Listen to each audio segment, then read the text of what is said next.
بسم اللہ الرحمن الرحیم. میں ہوں پروفیسر اکرام محمود مکی. آج کا ہمارا لیکچر ہے انفاق فی سبیل اللہ اینڈ اکنامکس، یعنی انفاق فی سبیل اللہ اور علم معاشیات. انفاق فی سبیل اللہ کیا ہے اور اس کا مطالعہ ہم علم معاشیات کی روشنی میں کریں گے. انفاق فی سبیل اللہ اصطلاح ہے جو قرآن مجید نے استعمال کی ہے. جو بھی مال اللہ کی راہ میں خرچ کیا جاتا ہے اس کو انفاق فی سبیل اللہ کہا جاتا ہے. وہ لوگوں کی بھلائی کے لیے خرچ کیا جائے، غریبوں اور مسکینوں کے لیے کیا جائے، مسافروں کے لیے کیا جائے، دین کی سربلندی کے لیے کیا جائے. تو اللہ کی راہ میں جو بھی مال خرچ کیا جاتا ہے اللہ کی رضا کے لیے، اللہ کی خوشنودی کے لیے، اس کو انفاق فی سبیل اللہ سے تعبیر کیا جاتا ہے. قرآن مجید نے انفاق فی سبیل اللہ کی اہمیت کو بہت واضح کیا ہے. اللہ کے نزدیک اس کی کیا اہمیت ہے، اس کے اجر و ثواب کا ذکر کیا ہے، اس کی ترغیب دلائی ہے. سورہ بقرہ میں 261 آیت 261 میں اللہ رب العزت نے ارشاد فرمایا، اس کو ایک مثال کے ذریعے واضح فرمایا ہے کہ جو لوگ اللہ کی راہ میں اپنا مال خرچ کرتے ہیں ان کی مثال اس دانے کی سی ہے جس سے 7 بالیاں اگیں اور پھر ہر بالی میں 100 دانے ہوں، یعنی 700 گنا اجر پاتے ہیں. اور اللہ جس کے لیے چاہتا ہے اس سے بھی اضافہ فرما دیتا ہے، اور اللہ بڑی وسعت والا خوب جاننے والا ہے. اس آیہ مبارکہ میں اللہ رب العزت نے ایک مثال کے ذریعے انفاق فی سبیل اللہ کو سمجھایا ہے، واضح کیا ہے. اللہ رب العزت نے فرمایا کہ اگر ایک دانہ ہو اور اس میں سے 7 بالیاں نکلیں اور پھر ہر بالی میں سے 100 دانے ہوں تو پھر ایک دانے سے کتنے دانے بن گئے؟ 700 دانے بن گئے. تو یعنی 700 گنا اجر ملے گا جو انفاق فی سبیل اللہ کرتا ہے. اس کو رسول اللہ صلی اللہ علیہ وسلم نے احادیث مبارکہ میں بھی واضح فرمایا ہے. یہ اپنی حقیقت کے اعتبار سے یقیناً ایک مومن جب خرچ کرتا ہے تو اس کا اجر و ثواب اس کو آخرت میں اتنا ہی ملے گا. لیکن میرا آج کا جو موضوع ہے وہ اصل میں اس کا اجر و ثواب اپنی جگہ پہ، لیکن اس انفاق فی سبیل اللہ کا معاشرے میں اور معاشی عمل میں کیا نتائج برآمد ہوتے ہیں، اس کے کیا اثرات مرتب ہوتے ہیں، یہ میرے پیش نظر ہے. اکنامکس میں، علم معاشیات میں ہمارے پاس 2 تصور ہے. ایک کہتے ہیں ملٹی پلائر ایفیکٹ اور ایک ہے ایکسلریٹر ایفیکٹ، یعنی عمل ضارب اور عمل اسراء. ضارب اور اسراء کے تصور کو پہلے آسان لفظوں میں سمجھ لیتے ہیں. ضارب ہوتا ہے کہ اگر لوگوں کی آمدنی بڑھ جائے اور وہ اس کو خرچ کریں تو اس آمدنی کے نتیجے میں جب وہ خرچ کریں گے اور وہ ڈیمانڈ کریں گے اشیاء و خدمات کی، اس کو پورا کرنے کے لیے انویسٹمنٹ کی جائے گی. یعنی انکم کے بڑھنے سے دوسری طرف انویسٹمنٹ بڑھتی ہے. اب اس دوسرے تصور کو دیکھتے ہیں کہ جب انویسٹمنٹ بڑھے گی تو اس کے نتیجے میں چونکہ عوامل پیدائش، اکنامکس میں چونکہ اس کو بیان کیا جاتا ہے کہ 4 عوامل پیدائش ہیں، جو عاملین پیدائش 4 عاملین پیدائش کو جب ان کا معاوضہ ملے گا انویسٹمنٹ کی صورت میں تو اس سے لوگوں کی انکم بڑھے گی. یعنی 4 عاملین پیدائش کیا ہے؟ زمین، محنت، سرمایہ اور تنظیم. جب ان کا معاوضہ ان کو دیا جائے گا تو اس کے نتیجے میں لوگوں کی انکم بڑھے گی. تو اس کو عمل اسراء کہتے ہیں. اور پہلے والے کو کہ جب لوگوں کی انکم بڑھتی ہے تو اس کے نتیجے میں پھر سرمایہ کاری بڑھتی ہے، اس کو عمل ضارب کہتے ہیں. اب اتنی بات سمجھ لینے کے بعد اب ہم یہ دیکھتے ہیں کہ جب انفاق فی سبیل اللہ ہوتا ہے تو اس کے نتیجے میں اس کا معاشی کیا اثرات مرتب ہوتے ہیں سوسائٹی کے اندر. یہ پہلو زیادہ تر واضح نہیں کیا جا سکا. ڈاکٹر جان کینز نے اپنی تحقیق میں ان کے نزدیک ایک تصور انہوں نے دیا MPC کا، مارجنل پروپینسٹی ٹو کنزیوم، مختتم میلان صرف. یعنی جو ہمارے پاس انکم ہوتی ہے، یہ ایک صارف کے پاس جو انکم ہوتی ہے وہ اس کو خرچ کرنے کی اس کی ٹینڈنسی کیا ہے، اس کا رجحان کیا ہے. ایک مثال سے لے لیتے ہیں اس کو.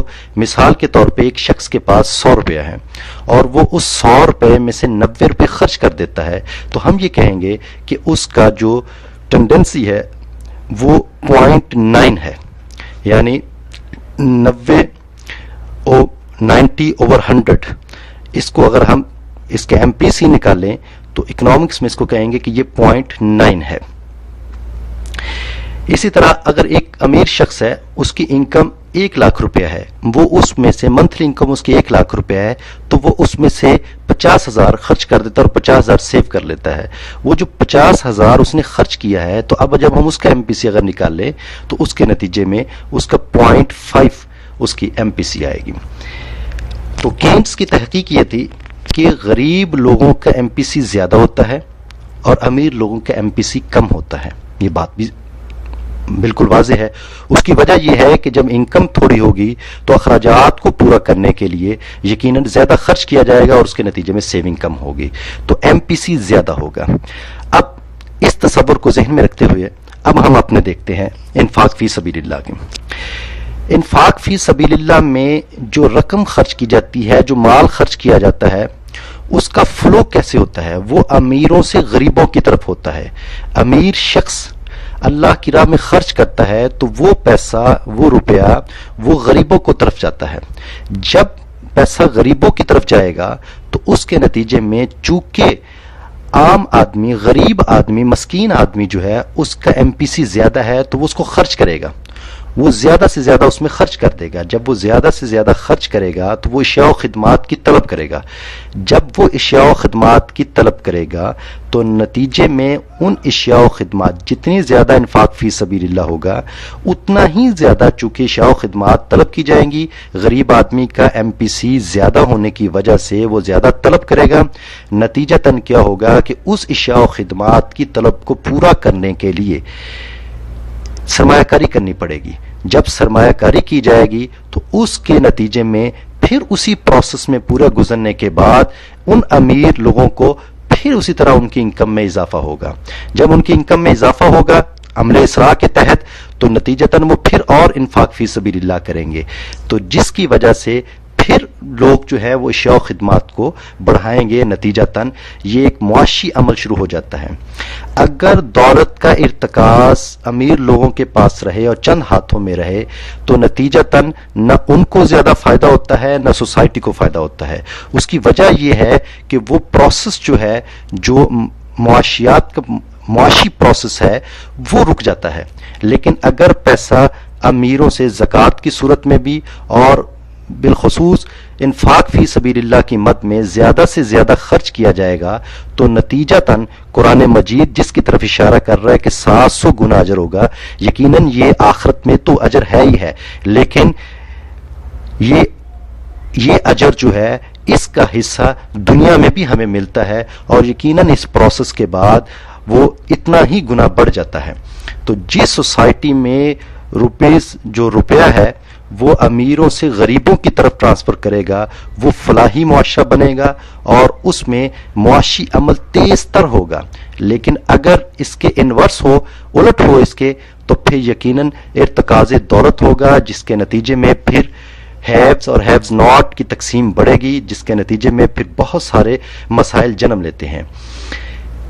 اس وجہ سے اگر اس چیز کو پیش نظر رکھتے ہوئے اگر لوگ اور حکومتی سطح پر بھی اور انفرادی سطح پر بھی اگر اس کو منظم طریقے سے لوگوں کی فلاح و بہبود کے لیے زیادہ سے زیادہ خرچ کرنے کا رجحان پیدا کیا جائے اور لوگوں کو یہ توجہ دلائی جائے کہ وہ اپنے معاشی اگر کچھ اپنے انکم کا حصہ جو ہے وہ یقیناً اللہ کی رضا کے لیے اس کو خرچ کریں گے، تو وہ دنیا میں بھی اس کے اثرات کا فائدہ اٹھائیں گے اور آخرت میں تو یقیناً ان کے لیے اجر ہوگا۔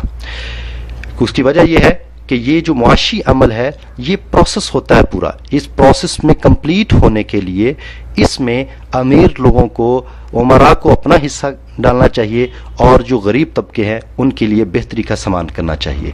جب وہ یہ بہتری کا معاملہ کریں گے تو اس کے نتیجے میں پھر ان کے لیے بھی بہتری ہوگی اور غربا کی بھی یقیناً بہتری ہوگی۔